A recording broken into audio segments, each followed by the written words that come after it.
बिस्मिल्लाहिर्रहमानिर्रहीम अस्सलामुअलैकुम रहमतुल्लाह। Chief justice of Pakistan justice Yahya Afridi ने जब से चार्ज संभाला है उसने तो अपना पैगाम बड़ा क्लियर दिया है। कैटेगोरिकली जो पैगाम दिया गया है याह्या अफरीदी की जानिब से, उसमें तो बता दिया गया है कि अदलिया की आज़ादी के ऊपर कोई कॉम्प्रोमाइज़ नहीं किया जाएगा। अदलिया की इमेज के ऊपर, आज़ादी के ऊपर, साख के ऊपर, उसकी इंडिपेंडेंस के ऊपर किसी किस्म का कॉम्प्रोमाइज़, दो टुक पैगाम जो है कैटेगोरिकली ये दिया गया। अब सीन ये है कि नून लीग के जब ये तमाम के तमाम मंसूबे नाकाम हो गए, साजिश भी उनकी नाकाम हो गई, इन्होंने अब एक नई साजिश घड़ी है। वो साजिश ये है कि अगर हमारा मर्ज़ी का चीफ जस्टिस नहीं बना, हमारी मर्ज़ी के मामलात नहीं चले, हमारी मर्ज़ी के मुताबिक ना अदलिया इस वक्त बिहेव कर रही है और अदलिया को मैनेज करना बड़ा मुश्किल हो गया है, तो जजेस की तादाद को बढ़ा दें। अब ये मशवरा जो है वो दिया गया नून लीग के अंदर से, राना सनाउल्लाह की जानिब से, ख्वाजा आसिफ की जानिब से। ये जो दोनों नून लीग के इस वक्त हवारी है वो आके बड़ी बातें करते हैं, ना सिर्फ इमरान खान के मतलब अदलिया के ऊपर हमला करते हैं और काजी फ़ाइज़ ईसा का बड़ा दफा करते हैं, काजी फ़ाइज़ ईसा की बड़ी बात करते हैं, काजी फ़ाइज़ ईसा के दिनों को बड़ा याद करते हैं। अब इनको याद ही आएगी, अब ये सिर्फ याद नहीं रह जानी है। अब काजी फ़ाइज़ ईसा तो चला गया है, इस वजह से इनको याद आएगी वो पिछले 6 महीने साल से जो इनको रिलीफ मिल रहा था, इनको जो सहूलतकारी मिल रही थी, इनको जिस तरीके से वहाँ पर मैनेज किया जा रहा था, अकोमोडेट किया जा रहा था, इनके लिए केसेस के अंदर नरमी और इनके लिए एनआरओ दिया जा रहा था, तो अब इनको याद तो आनी है। आप इससे अंदाज़ा करें कि जिस दिन काजी फ़ाइज़ ईसा भागा, जिस दिन काजी फ़ाइज़ ईसा रिटायर हुआ, उसके 24 घंटों के अंदर अंदर काजी फ़ाइज़ ईसा यहाँ से निकला और लंदन निकल गया। उसी दिन ही नवाज़ शरीफ ने भी प्रवास पकड़ी और बीमारी के बहाने, इलाज के बहाने वो भी लंदन पहुंच गया। और इसके अंदर एक और ख़बर ये है कि मरियम नवाज़ भी बीमारी और इलाज के बहाने यहाँ से जाने वाली है। मुल्क के अंदर देखें, पूरे पंजाब के अंदर, लाहौर के अंदर जो है स्मॉग का बदतरीन किस्म का राज है, बदतरीन किस्म का राज। और यहाँ की जो चीफ मिनिस्टर है, बजाय इसके कि स्मॉग का कोई इलाज करे, स्मॉग का कोई हल निकाले, यहाँ पर स्मॉग को किसी तरह से मैनेज करे, स्मॉग को किसी तरह से कोई तोड़ निकाला जाए, नहीं, वो कह रहे हैं कि हमने जो करना था कर लिया। तो भैया आपने किया क्या है? पहली बात तो ये है, किया कराया तो आपने कुछ भी नहीं। स्मॉग के अंदर इजाफे का बायस आप लोग ज़रूर बने हैं, आपकी पॉलिसियों की वजह से। जिस तरह से पीआई की तबाही और बर्बादी फेरी है, तो आज ये बातें कर रहे हैं कि हम इसको बेचना चाहते हैं। बेचने के लिए भी इनके पास इतनी कॉम्पिटेंसी नहीं है, बेचने के लिए भी इनके अंदर इतनी काबिलियत नहीं है।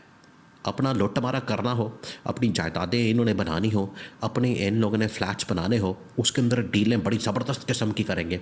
उसके अंदर डीलें जो है बड़े मामलात, अपनी ज़ात का जहाँ तक मामला होगा उधर ये डीलें ऐसी करेंगे कि आपके 14 तबक रोशन हो जाएंगे, आप दंग रह जाएंगे कि डील करने में तो बड़े माहिर हैं ये। लेकिन जैसे ही कोई गवर्नमेंट के इदारे की, हुकूमती इदारे की, रियासती इदारे की बात आएगी, वहाँ पर ये ऐसी तबाही फेरेंगे, ऐसी तबाही फेरेंगे, वहाँ से अपना फ़ायदा पहले निकाल लेंगे, उसमें से राशन निकाल लेंगे, जूस निकाल लेंगे, उसका सारा कुछ निकाल देंगे, बाद में पीछे जो है कुछ भी नहीं बचना, उसमें पीछे जो है उसके अंदर कुछ भी नहीं रहता। तो ये सारी तबाही और बर्बादी बाद में फिर रह जाती है। तो ये इन्होंने जिस तरीके से पंजाब के अंदर तबाही और बर्बादी फेरी है, अब ये सारे एक एक करके मुल्क छोड़ के भाग रहे हैं। उसके अंदर ये मरियम नवाज़ भी मुल्क से भागने वाली है, राना सनाउल्लाह और एहसन इकबाल, फिर उसके बाद ख्वाजा आसिफ, नवाज़ शरीफ तो पहले ही भाग चुका है।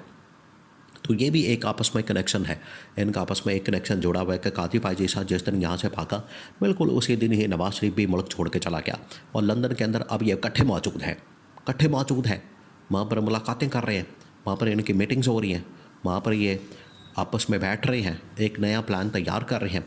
लेकिन ना अब नवाज़ शरीफ की पार्टी के अंदर कोई सुनने वाला, इस्टेब्लिशमेंट के अंदर कोई सुनने वाला आदमी है, जिसकी वजह से नवाज़ शरीफ ने वहाँ पर जाके बड़ा रोना रोया।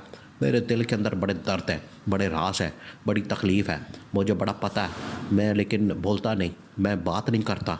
तो भाई आपको रोका किसने? आप करें बात, आपको रोकने वाला कौन है? आप उसका भी नाम बताएं और कौम के सामने जो सारे राज हैं वो रखें, ताकि पूरी कौम को पता लगे कि आपने क्या गुल खिलाए और आपके साथ क्या हुआ है, और आवाम के सामने सारे मामलात रखें। तो आपको रोकता कौन है? तो काजी फ़ाइज़ ईसा भी उधर ही बैठा हुआ है, काजी फ़ाइज़ ईसा भी वहाँ की आवाम के हाथों जलील हो रहा है, नवाज़ शरीफ भी वहाँ की आवाम के हाथों जलील हो रहा है, दोनों जलील हो रहे हैं क्योंकि ज़िल्लत और रुसवाई जो है वो इनका मुकद्दर बन चुकी है। अब ये आपस में मिलकर मुलाकातें करके एक दूसरे के साथ रोना रोते हैं। अब नवाज शरीफ और कासिम फाइज़ ईसा जो है वो आपस में मिलकर रोना रो सकते हैं, एक दूसरे के साथ गले मिलकर, एक दूसरे के साथ कंधा मिला के और एक दूसरे को कंधा फराहम कर सकते हैं, रोना रो सकते हैं, लेकिन अब कुछ कर नहीं सकते। उसकी वजह ये कासिम फाइज़ ईसा भी जिस तरीके से यहाँ पर जलील होकर निकला है, अब अदलिया के अंदर तो उसकी कोई आवाज़ नहीं और पाकिस्तान के अंदर भी उसकी कोई बात नहीं सुनने वाला। इसी तरीके से नवाज शरीफ की भी कोई बात नहीं सुनने वाला।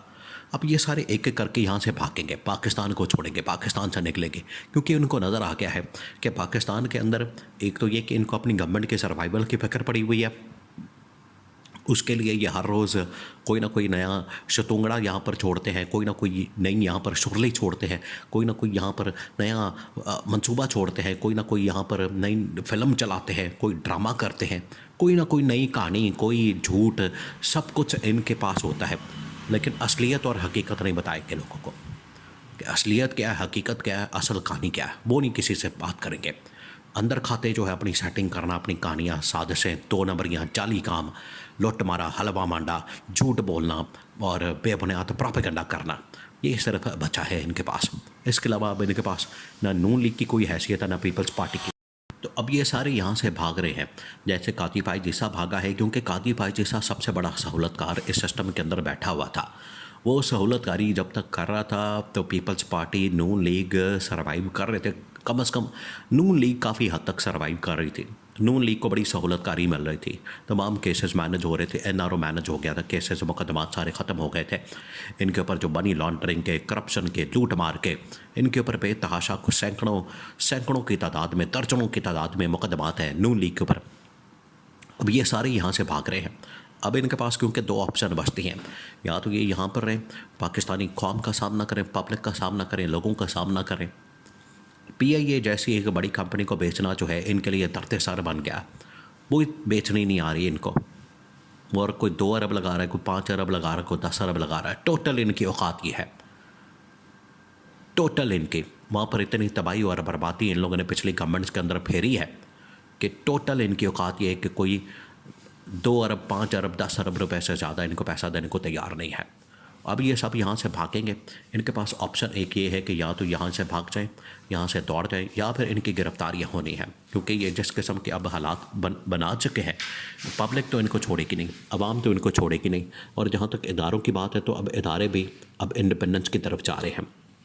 चीफ जस्टिस याहिया अफरीदी के आने के बाद जो इंडिपेंडेंस थी, जो कॉम्प्रोमाइज़ हो गई थी, कासिम फाइज़ ईसा ने जिस तरीके से कॉम्प्रोमाइज़ की थी, वो अब इदारे जो हैं वो अब खुलकर सामने आ रहे हैं और या तो इनकी गिरफ्तारियाँ यहाँ पर भागेंगे।